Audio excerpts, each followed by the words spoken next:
वैज्ञानिकों ने दबाया बटन और गहरी नींद सो गया विक्रम लैंडर। इसरो का वो मास्टर प्लान जो किसी को मालूम नहीं था। चांद की अंधेरी दुनिया में विक्रम और प्रज्ञान दोनों सोए, लेकिन चंद्रयान 3 मिशन अभी भी जारी। जी हां दोस्तों, चांद के दक्षिणी ध्रुव में प्रज्ञान रोवर और विक्रम लैंडर दोनों ही एक गहरी नींद में सो चुके हैं, लेकिन इसके बावजूद हमारा ये मिशन अभी भी चल रहा है। अब ये सब इसरो वैज्ञानिकों ने कैसे किया, प्रज्ञान और विक्रम को क्यों सुला दिया गया, और सबसे जरूरी, अब दोबारा कब जागेगा हमारा चंद्रयान, यही सब हम आज आपको इस वीडियो में बताने वाले हैं, इसलिए इसे अंत तक जरूर देखिएगा। साथ ही अगर आप चैनल पर नए हैं तो इसे सब्सक्राइब भी जरूर करें। दोस्तों, 14 जुलाई 2023 के दिन जब हमारा चंद्रयान 3 लॉन्च हुआ था, तब किसी को इस बात का अंदाजा नहीं था कि ये मिशन इतना लंबा चलने वाला है। आपको बता दें कि चंद्रयान 3 के चांद के दक्षिणी ध्रुव पर लैंड किए हुए 15 दिन से ज्यादा बीत चुके हैं, लेकिन ये मिशन अभी भी चल रहा है। इतना ही नहीं, इस समय हमारा विक्रम लैंडर और प्रज्ञान रोवर दोनों स्लीप मोड में हैं, लेकिन इसके बावजूद ये मिशन अभी पूर्ण घोषित नहीं किया गया है। अब ये सब कैसे हो रहा है और चंद्रयान 3 मिशन को लेकर इसरो का आगे का प्लान क्या है, चलिए आपको थोड़ा डिटेल में समझाते हैं। दोस्तों, 23 अगस्त 2023 को जब चंद्रयान 3 ने चांद के दक्षिणी ध्रुव में लैंड किया, तो उसके कुछ घंटे बाद ही इसरो वैज्ञानिकों ने विक्रम लैंडर और प्रज्ञान रोवर को उनके मिशन का असाइनमेंट सौंप दिया था। यानी उन्हें चांद की सरजमी पर कौन कौन से परीक्षण करने हैं और किस किस चीज की रिपोर्ट पृथ्वी पर इसरो को भेजनी है, ये सब कुछ तय करके विक्रम और प्रज्ञान दोनों को काम पर लगा दिया गया था। और क्योंकि ये दोनों ही सौर ऊर्जा पर चलते हैं, इसलिए इन्हें चांद पर रात होने से पहले अपने सभी काम निपटाने थे। दरअसल चांद पर एक दिन पृथ्वी के 14 दिनों के बराबर होता है, यानी कि एक बार जब सूर्योदय होने के बाद लगातार पृथ्वी के 14 दिन तक सूर्य रहता है, और जब सूर्यास्त होता है तो लगातार हमारे 14 दिन तक चांद पर रात होती है। वो भी ऐसी काली रात जिसमें एक भी प्रकाश की किरण नहीं होती, एकदम घटम घोर काली रात होती है। इसलिए अपने प्लान में भी इसरो ने हमें यही बताया था कि लैंड करने के बाद ये मिशन 14 दिनों तक ही चलेगा, जिसके बाद चांद पर रात होने के कारण सौर ऊर्जा नहीं मिल पाएगी और बैटरी डिस्चार्ज हो जाएगी। इस रात वाले समय में यहाँ चांद पर इतनी कड़ाके की ठंड पड़ती है कि चांद के एरिया का तापमान -238 डिग्री सेल्सियस तक पहुँच जाता है, जिससे चंद्रयान के उपकरण खराब होने का डर लगा रहता है। और ऐसे में वैज्ञानिकों का मानना था कि फिर से सूर्योदय के बाद रोवर और लैंडर चार्ज होकर एक्टिव भी हो सकते हैं और नहीं भी। तो साथियों, जैसा कि हम सबको उम्मीद थी, प्रज्ञान और विक्रम दोनों ने समय रहते ही, यानी रात होने से पहले ही अपने सभी टास्क पूरे कर लिए। अब वैज्ञानिकों ने जैसा सोचा था, इन दोनों की कंडीशंस उससे भी कहीं ज्यादा बेहतर थी। इसलिए प्लान के बदलाव करके ये तय किया गया कि अब ये मिशन सिर्फ 14 दिन नहीं बल्कि आगे अगले लूनर डे भी चलने वाला है। अभी की बात करें तो इस समय चांद के दक्षिणी ध्रुव में रात हो चुकी है और प्रज्ञान और विक्रम दोनों ही अगले दिन निकलने का इंतजार कर रहे हैं। अब ये सब हुआ कैसे, इसकी भी एक बड़ी दिलचस्प कहानी है। चलिए उसके बारे में आपको बताते हैं। दोस्तों, मिशन को अगले लूनर डे तक बढ़ाने की शुरुआत प्रज्ञान रोवर से हुई थी। दरअसल प्रज्ञान रोवर को जो काम सौंपा गया था वो उसने तय समय से 2 दिन पहले ही निपटा दिया था, और इसकी कंडीशन इतनी अच्छी थी कि वैज्ञानिकों के मन में इस मिशन को एक्सटेंड करने का आइडिया आ गया। इसके लिए उन्होंने चांद की इस अंधेरी दुनिया में सबसे पहले एक सुरक्षित स्थान ढूंढा और फिर प्रज्ञान रोवर को वहां ले जाकर पार्क कर दिया।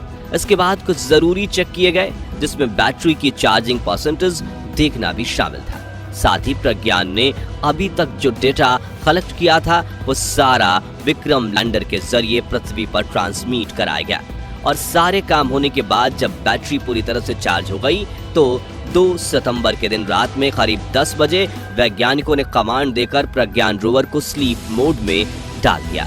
ऐसा करने के लिए प्रज्ञान रोवर के सभी सिस्टम को ऑफ किया गया, जिसमें इसके payload alpha particle x-ray spectrometer यानी एपी एक्सिस और लेजर इंड्यूस्ड ब्रेकडाउन स्पेक्ट्रोस्कोपी यानी लिब्स भी शामिल थे।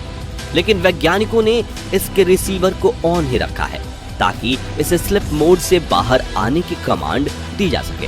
प्लान के अनुसार प्रज्ञान रोवर 22 सितंबर तक स्लीप मोड में रहने वाला है, क्योंकि चांद के इस हिस्से में अगली सुबह अब 22 सितंबर को इसका इस्तेमाल किया जाएगा। यही वजह है कि वैज्ञानिकों ने स्लीप मोड में डालने से पहले रोवर की बैटरी को भी फुल चार्ज करके छोड़ा है, ताकि इन 20 दिनों तक इसका रिसीवर ऑन रह सके।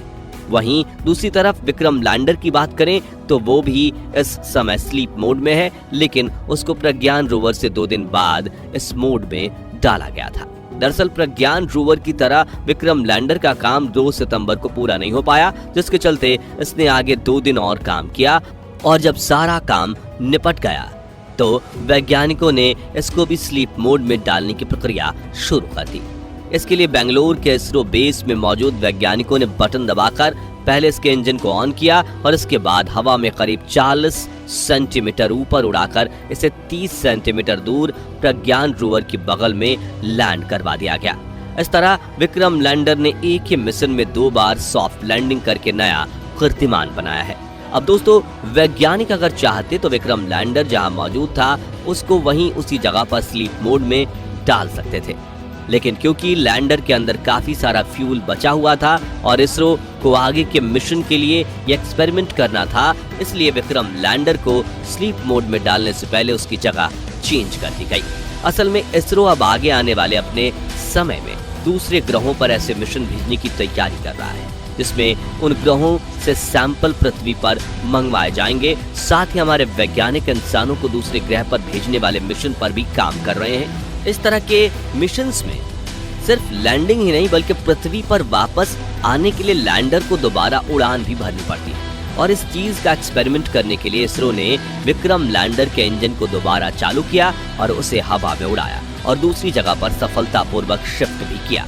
अब अगर इसरो अपने इस एक्सपेरिमेंट में फेल भी हो जाता, यानी कि विक्रम लैंडर ठीक से लैंड नहीं कर पाता, तो भी कोई दिक्कत वाली बात नहीं थी, क्योंकि चंद्रयान 3 का मेन मिशन पूरा हो चुका था और अब इस मिशन में इसरो के पास खोने के लिए कुछ नहीं बचा था। इसलिए वो जितना चाहे रिस्क लेकर अलग अलग तरह के एक्सपेरिमेंट कर सकते हैं। तो जैसा कि हमने आपको बताया, इसरो वैज्ञानिकों ने विक्रम लैंडर को दोबारा हवा में उड़ाकर एक नई जगह लैंड करवा दिया। जिस समय लैंडर के इंजन को चालू किया गया तब उसके सभी पेलोड खुद ही फोल्ड होकर लैंडर के अंदर चले गए थे और 4 सितंबर को सुबह 11 बजे के आसपास जब इसने लैंड किया तो ये फिर बाहर आ गए। और इस नई जगह पर लैंड करने के बाद विक्रम लैंडर ने करीब 10 घंटे और रिसर्च का काम किया और सारा काम पूरा होने के बाद आखिरकार रात में करीब 10 बजे इसे भी रोवर की तरह स्लीप मोड में डाल दिया गया। इस समय स्लीप मोड में होने की वजह से विक्रम लैंडर के सभी सिस्टम ऑफ हैं सिवाय इसके रिसीवर के।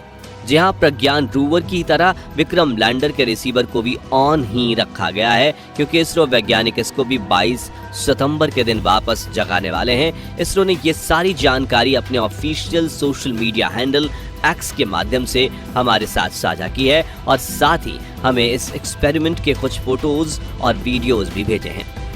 तो अब आखिरी सवाल ये आता है कि इस मिशन को लेकर इसरो का आगे का प्लान क्या है।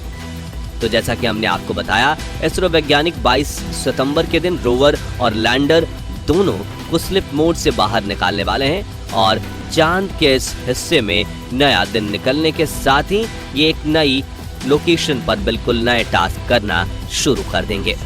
इसरो का प्लान अब चांद के एक बिल्कुल नए हिस्से पर रिसर्च करना है, ताकि इस अंधेरी दुनिया के बारे में ज्यादा से ज्यादा जानकारी जुटाई जा सके।